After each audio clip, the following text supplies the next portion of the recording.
Правительство Коми и Россельхозбанк поддержат рублем не только аграриев. Глава республики провел рабочую встречу с руководителем банка. Стороны обсудили вопросы деятельности финансово-кредитной организации и ее участия в развитии региона. Как отметил Владимир Уйба, банк – надежный партнер Коми. Прежде всего, в вопросах развития агропромышленного комплекса республики. Благодаря банку льготные кредиты в рамках федеральных программ получают наши сельхозпроизводители и граждане, готовые покупать или возводить жилье в селе.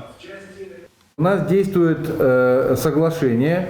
Соглашение это было заключено между правительством Республики Коми и Россельхозбанком в далеком 2016 году. Я намекаю на то, что уже этот год такой у нас на самом деле пограничный, все-таки документ пятилетний, да, и, конечно, его надо, если вы не возражаете, посмотреть и дополнить. Особенность, Денис Вячеславович, республики в том, что у нас очень сильные аграрии.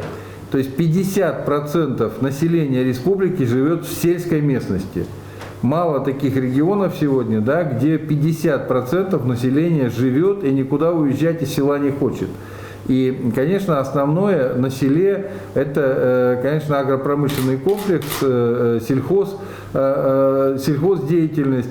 Поэтому мы, как партнер, как республика в этом отношении для Россельхозбанка имеем действительно, я вот сказал, безграничные возможности, на самом деле очень большие возможности для развития. Предложение по актуализации соглашения, которое между нами подписано, полностью поддерживаем. Мы со своей стороны предложим те вопросы, которые можно было бы туда включить и актуализировать, да, потому что на сегодня у нас тоже появился целый набор новых направлений, в которых, я думаю, мы могли бы совместно вот такое развитие обеспечивать.